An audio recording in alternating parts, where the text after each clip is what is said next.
Kuchisake Onna. Mayuka had just spent a fun and exciting day with her sister Yoko and was now waiting for the train to come pick her up and take her home. Her sister had warned her about traveling home alone at night and asked if she would spend the night at her flat, but Mayuka assured her that she would be fine. It was not too late yet, and there were still many people wandering about. After waiting a few moments, the train arrived. Mayuka reached into her bag to grab her ticket, but found that it was not there. "Oh no," she said. "I must have left the ticket at Yoko's flat." She explained the situation to the man who was checking the tickets, and he told her he would let her on, but she would have to pay over the trip when they reached her town. She would also need to get on the train after everyone else had boarded.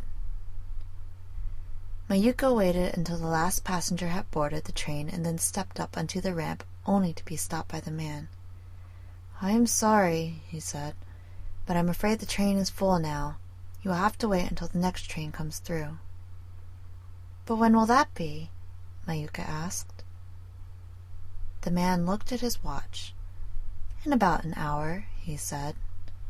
He then closed the door, and after a few moments, the train sped away. Mayuka sighed and then looked around. She saw that she was now the only person in the train station. She decided that her best option was to walk back to her sister's flat to stay the night. She would leave the next morning.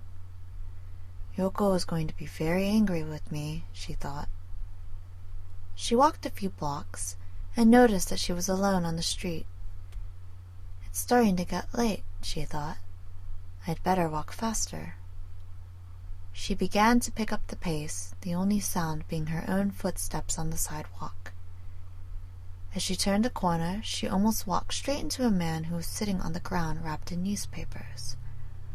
"Oh!" she shouted. "I'm terribly sorry." The man seemed startled at first, but then began to glare at her. Excuse me," she said, and walked past him. She made it a few feet when she heard a raspy voice come from behind her. "Hey, lady, where are you going on such a dark and lonely night?" Mayuka turned to see the man was on his feet and looking her over. Now that she had a better look at him, she could tell he must have been a street beggar for a long time. His face was haggard and unshaven, his hair was a dirty, tangled mess, and his clothes were nothing but filthy old rags. Mayuka turned around and continued walking away from the beggar. "Hey, lady," he said again, this time almost shouting.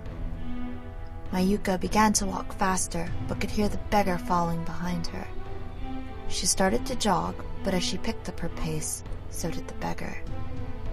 At one point, she turned around to notice that he was now beginning to run towards her. Mayuka screamed and began running as fast as she could. She turned into the first alleyway that came up and caught sight of a side entrance to one of the buildings and darted inside as quickly as she could.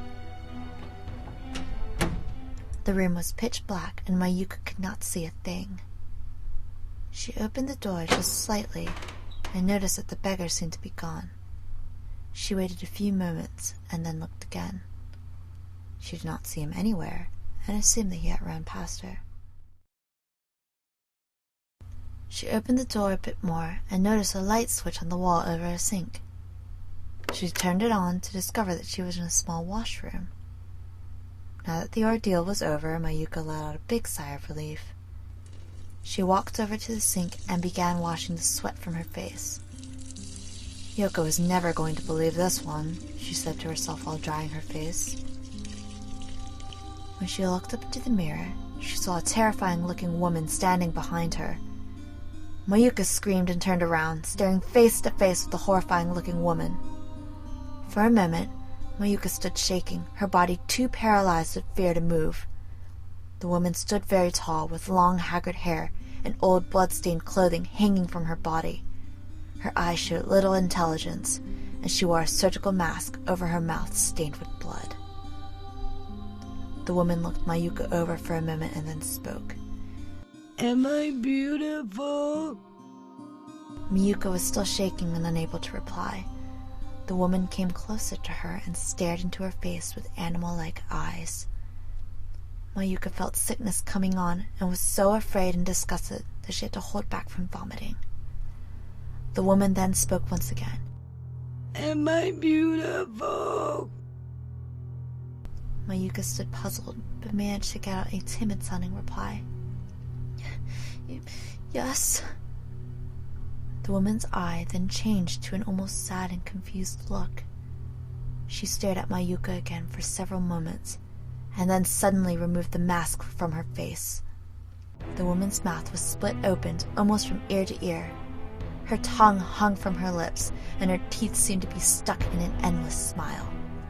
Blood and saliva drained from her mouth, and she walked over to Mayuka until she was right on top of her. She placed her face close to Mayuka's ear and asked, And now? Mayuka screamed in utter terror and pushed the woman away.